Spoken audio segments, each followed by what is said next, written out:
گزر گئی، آپ کی زوجہ ہوں، خادمہ ہوں، ساتھ رہتی ہوں، میں آپ کا مکھڑا تک نہیں سکتی، کبھی یار کے جلوے کی جو تجلیات آپ کے چہرے پر پڑی تھی کوئی عکس میں بھی کبھی تک لیتی، کبھی تو دکھا دیں۔ تو موسیٰ علیہ السلام نے عرض کیا کہ میں نے اگر نقاب پلٹ دیا اور تو نے دیکھ لیا تو تمہاری آنکھوں کی بینائی چلی جائے گی۔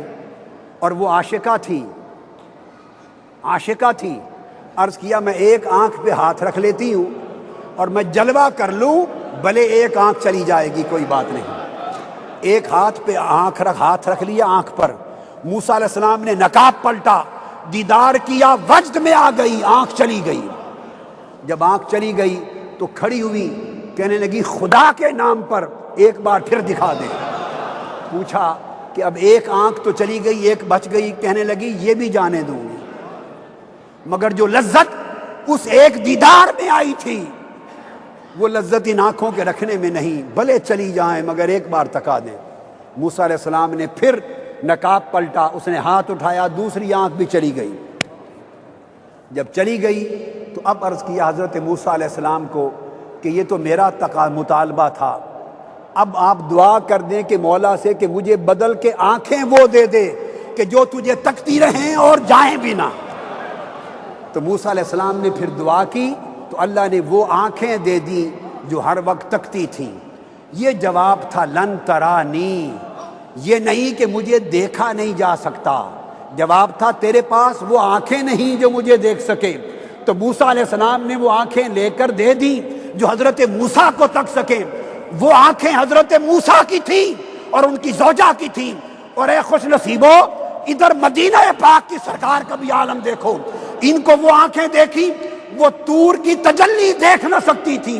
مصطفیٰ ما زاغ البصر وما طغى ثم دنا فتدلى فكان قاب قوسين او ادنى۔ اس مقام پر پہنچے کہ خدا اور مصطفیٰ سامنے تھے، پردہ اٹھا دیا اور بے حجاب مصطفیٰ تکتے رہے اور خدا بولا ما زاغ البصر وما طغى۔ آنکھ کا جلنا تو دور کی بات ہے، جھپکا بھی نہیں ہے۔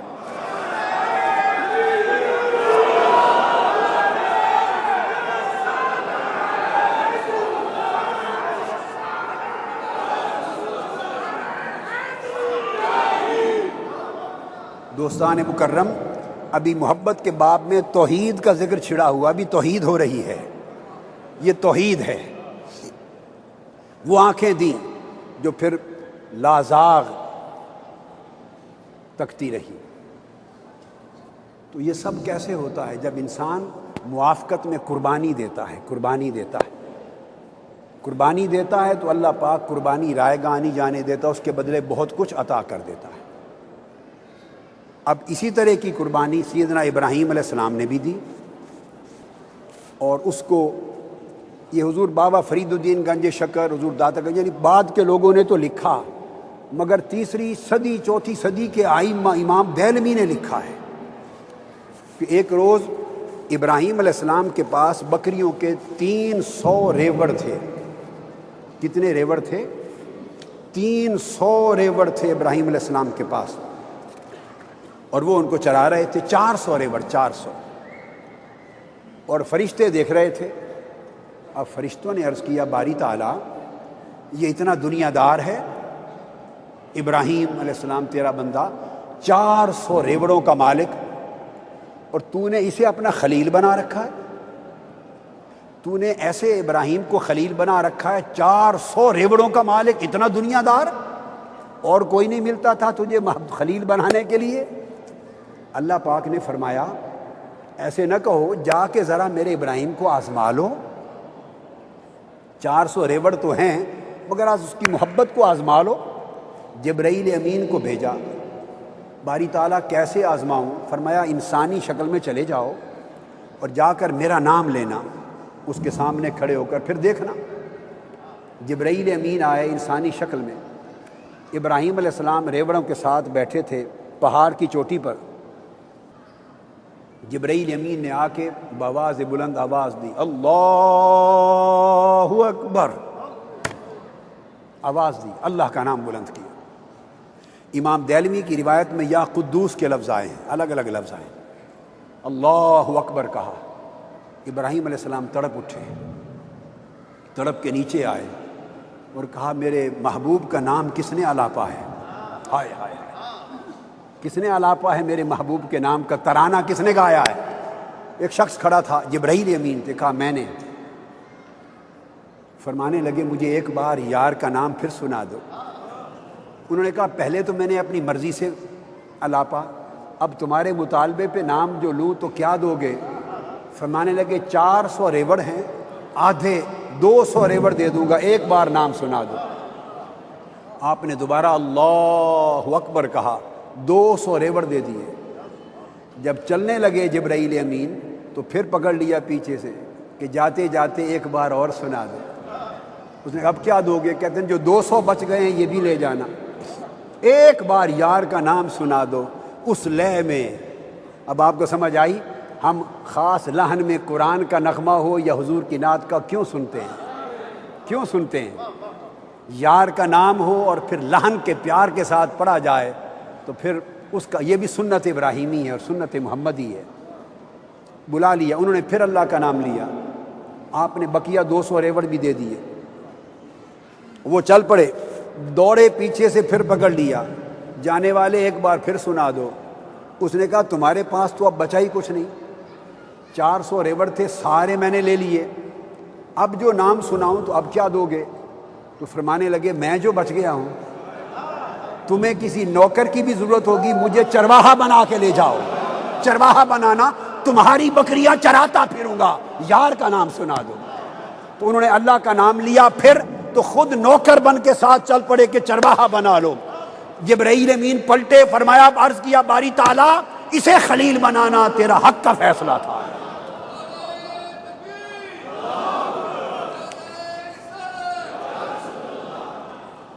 تیرا حق کا فیصلہ تھا۔ تو مقصد بات کا یہ ہوا کہ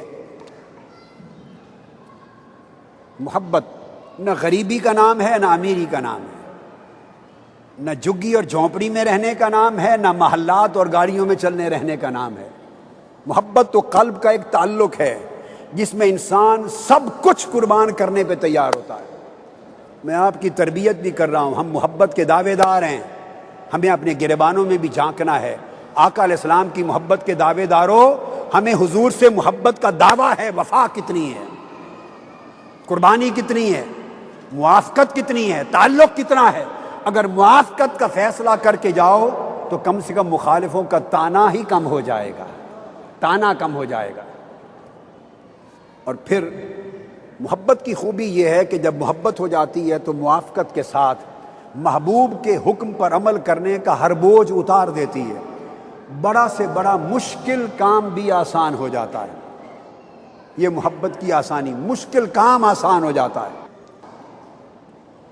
حضرت عامر بن عبد قیس رضی اللہ تعالیٰ عنہ تابعی تھے، جلیل القدر تابعی۔ ان کی جب موت کا وقت قریب آیا، وفات کا وقت قریب آیا تو زار و قطار رونے لگ گئے، زار و قطار رونے لگ گئے۔ ان کے اہل خانہ نے پوچھا فقیل ما یبکیک، آپ کو کیا چیز رلا رہی ہے، کیوں رو رہے ہیں؟ اب بڑی توجہ سے سنیے کہ محبت اگر ہو جائے تو اس کے حالات ظواہر کیا ہوتے ہیں، مظاہر۔ انہوں نے کہا کیوں رو رہے ہیں آپ کی تو ساری زندگی عشق میں گزری، عشق الہی میں، اب کیوں رو رہے ہیں، موت کا وقت ہے۔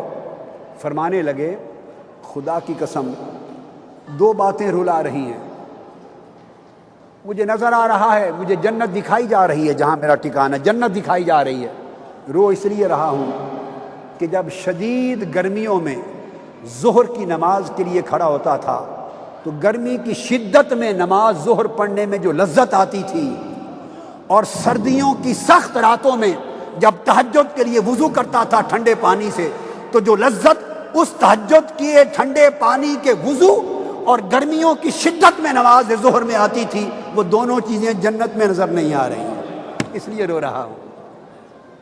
جب محبت ہو جاتی ہے تو بندہ اللہ کی عبادت کے ساتھ محبت کرتا ہے، اس کو جنت کی لذتیں اور راحتیں بھی اتنی عزیز نہیں لگتی جتنی اس کے حضور سر جھکانا اور جبین کو سجدہ ریز کر دینے کی لذت ہوتی ہے۔ اسی وجہ سے ایک اور جلیل القدر تابعی حضرت ایوب السختیانی رضی اللہ تعالیٰ عنہ، ان کی وفات ہو گئی۔ امام ذہبی نے، دیلمی نے اسماء و رجال کی کل کتب میں، تہذیب و رجال میں، طبقات میں، کل کتابوں میں آیا ہے۔ تو لوگوں نے دیکھا ان کی قبر پر، تہجد کے وقت گئے تو جب قبر کے قریب سے گزرے تو ان کے اندر تہجد کے وقت نماز پڑھنے اور بآواز بلند قرآن مجید کی قرات کی آواز آ رہی تھی اور مناجات کی آواز آ رہی تھی، قرات قرآن کی۔ لوگ حیران ہوئے، انہوں نے آ کے بتایا ان کے ساتھیوں کو، انہوں نے کہا چلو ان کے گھر پتہ کریں اس کا عمل کیا تھا۔ وہ ان کی صاحبزادی کے پاس گئے، بیٹی زندہ تھی، بتائیں حضرت ایوب سختیانی کا عمل کیا تھا خاص؟ پوچھا کیا دیکھا ہے تم نے؟ انہوں نے کہا ہم نے تہجد کے وقت قبر کے اندر ان کی قرات قرآن کی اور نماز پڑھنے کی اور مناجات کی آواز سنی ہے۔ بیٹی رو پڑی، بیٹی رو پڑی۔ اس نے کہا خدا کی قسم میں نے اپنے والد کو عمر بھر سنا، ایک ہی دعا کرتے تھے، ایک ہی دعا، اور وہ یہ تھی، عرض کرتے تھے باری تعالیٰ اگر دنیا میں کسی شخص کو بھی مرنے کے بعد قبر میں تو نماز پڑھنے کی اجازت دے، کسی ایک شخص کو بھی قبر میں اجازت دے نماز پڑھنے کی تو وہ مجھے دے دینا، تاکہ جو لذت مجھے تیری نماز کی سجدہ ریزیوں میں نصیب ہے وہ جنت کی نعمتوں میں نہیں ملے گی۔ اللہ نے دعا قبول کر لی۔ وہ تہجد کا وقت آتا ہے تو ان کو وہ مناجات جو عمر بھر رہتی تھی ان کی قبر میں جاری رہی۔ تو محبت بندے کے احوال کو بدلتی ہے، اور اگر احوال نہ بدلیں تو سمجھیں کہ محبت کا دعویٰ جھوٹا ہے، محبت کا دعویٰ جھوٹا ہے۔ اب یہ تو تھا ان جنرل، میں نے آپ کو سمجھایا کہ محبت کا معنی کیا ہے، اس کے اثرات کیا ہیں، مظاہر کیا ہیں۔ اب محبت الہی کو لیتے ہیں تھوڑا سا مزید۔ اللہ کی محبت، بندے کو اللہ سے محبت ہونا، اب تک اللہ کی محبت تھی بندے کے ساتھ، تو اللہ تبارک و تعالیٰ نے قرآن مجید میں جا بجا فرمایا کہ جو مومن ہیں اشد حبا للہ، ٹوٹ ٹوٹ کر اللہ سے محبت کرتے ہیں۔ آقا علیہ الصلوۃ والسلام نے ارشاد فرمایا اللہ کی محبت کے باب میں، ایک صحابی تھے حضرت عائشہ صدیقہ رضی اللہ تعالیٰ عنہ روایت کرتی ہیں۔ اب میں آپ کو محبت کی اصل، محبت کے دلائل، محبت کا ایویڈنس، محبت کی اہمیت قرآن اور سنت سے بیان کر رہا ہوں۔ حضرت عائشہ صدیقہ رضی اللہ تعالیٰ عنہ فرماتی ہیں کسی غزوہ کے لیے ایک لشکر بھیجا صحابہ کرام کا، اور ایک صحابی کو ان کا امیر بنایا۔ یہ حدیث متفق علیہ صحیح بخاری اور مسلم میں آتی، امیر بنایا۔ اب وہ سفر پہ ہمیشہ وہ جماعت کراتا تھا، امام تھا ان کا، نماز جماعت کے لیے امامت کراتا۔ وہ صحابی کیا کرتا، ہر رکعت میں قل هو اللہ احد پڑھتا تھا، ہر رکعت میں قل هو اللہ احد، اور اگر کوئی اور سورت بھی پڑھتا تو اینڈ اس رکعت کی سورہ اخلاص قل هو اللہ احد پہ کرتا تھا۔ واپس آئے تو صحابہ کرام نے، یہ نئی بات تھی، یہ ایک بدعت تھی، نئی بات تھی۔ صحابہ کرام نے حضور علیہ السلام کو آ کے شکایت کی، یا رسول اللہ یہ ہر رکعت میں اور ہر سورت کے بعد اینڈ کرتا تھا قل هو اللہ احد پر۔ آقا علیہ السلام نے بات سن لی۔ اب آگے دیکھیے حضور علیہ السلام نے کیا فرمایا صحابہ کرام کو، اس کو کچھ نہیں کہا، اسے کچھ نہیں کہا۔ شکایت کرنے والے صحابہ سے کہا جاؤ فقال سلوہ لأی شیء یصنع ذلک، اس سے جا کے پوچھو کہ وہ ایسا کیوں کرتا تھا۔ حضور کو سب معلوم ہے، آقا علیہ السلام کو معلوم ہے کہ اس کا جواب کیا ہوگا، مگر نہیں، اس کی زبان سے جواب بقیہ صحابہ کو سنانا چاہتے ہیں، عشق کی بات سنانا چاہتے ہیں، کانوں سے سنو۔ فرمایا جاؤ اس سے پوچھو ایسا کیوں کرتا تھا۔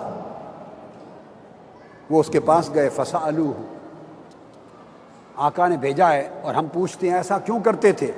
فقال لأنہا صفت الرحمن وأنا أحب أن أقرأ بها، اس نے جواب دیا اس لیے ایسا کرتا تھا ہر رکعت میں